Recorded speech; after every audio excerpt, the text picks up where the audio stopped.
Hello my dears and welcome back to my corner of the internet. I'm Shannon and tonight I've got another spoiler-free book review to share with you guys. And tonight we are talking about Our Last Resort by Clémence Michallon. Now this book comes out in July, and when I saw it on NetGalley I instantly grabbed it because I had read this author's debut novel in 2023 called The Quiet Tenant. And I really enjoyed it. So when I saw this, I was like, you know what? I'm going to grab it because I had a feeling it was going to go well. Because I really loved the style of writing from the first book. I'm happy to report I loved this one too. Basically, what we have here is the story of... There's so much to say about this, but I can't say any of it because it's a spoiler-free review.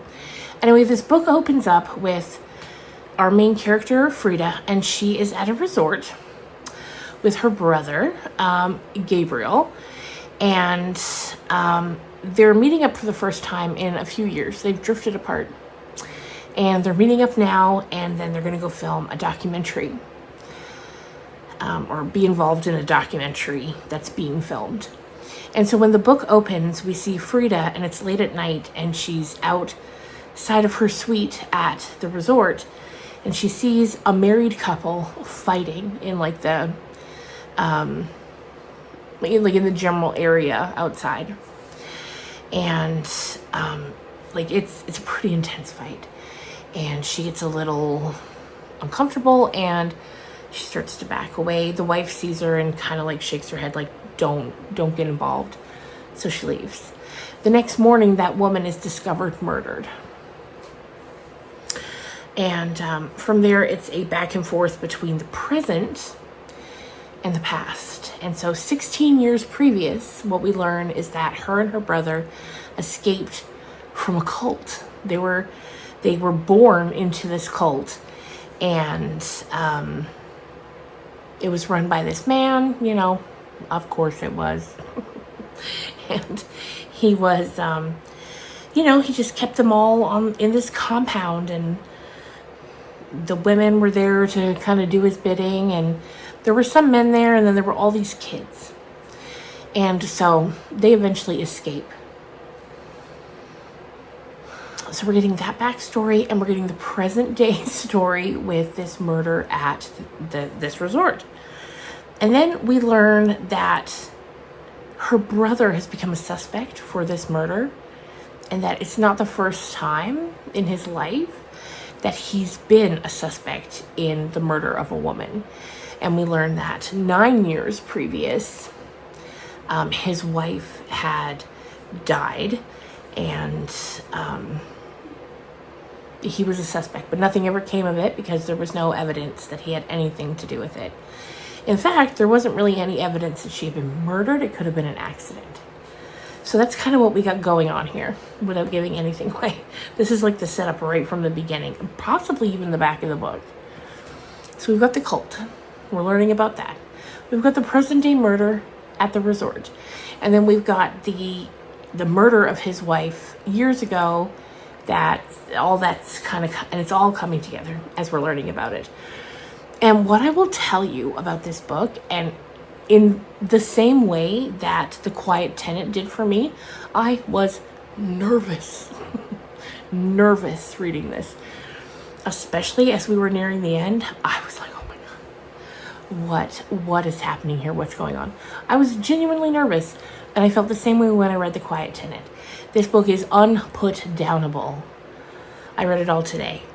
It's about 320 pages. Tore through it, couldn't put it down. It's so good, and that's just the way she writes. It's very easy to read, compulsively readable. And she hooks you from the very beginning.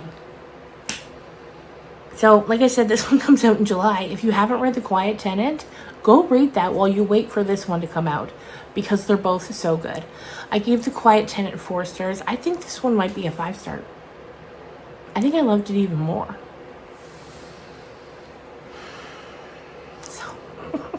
So that tells you. Anyway, it was exactly what I needed today. Just one of those fast-paced thrillers, and I loved it. Loved it. I loved learning about the cult. And I don't really read books about cults because I'm in a bunch of like Facebook groups, like the Books of Horror group and the Psychological Thrillers group, and often people are like, give me books about cults, and that's never been something I've been drawn to. But in this, I loved it. Loved it. It's just like the right amount of cult to really get you hooked. And then just learning about their lives after they leave, learning about the build up to this day at the resort, learning what happened to his wife. I was in it. I was locked in. And if you like thrillers, you might be too. So like I said, check out The Quiet Tenant. That was an intense book. Like, so often I'll read thrillers and then I'll forget about them, you know? But that one stuck with me, and I feel like this one is going to too. So, there you go. That's my review for today. The next video I post is going to be probably on Monday night. And it's going to be all the books I read in June. I keep wanting to say May because it feels crazy that June is over already. Or about to be over. And then after that, I'm going to have a book talk on a Bat Eater or and other names for Chorazing. And I can't wait to read that because so many people have said so many wonderful things about it. And I can't wait. So anyway, thank you so much for watching. I hope you're having a good weekend. If you made it this far, leave a, let me think. I was going to say any sort of beach emoji, but I feel like I've asked for that recently. But it still works. A beach ball. A basketball. Any type of ball. It has no connection to the story, but any type of ball. A basketball. A baseball. A beach ball. Anyway. I hope you're having a good weekend, and I will talk to you soon. Bye.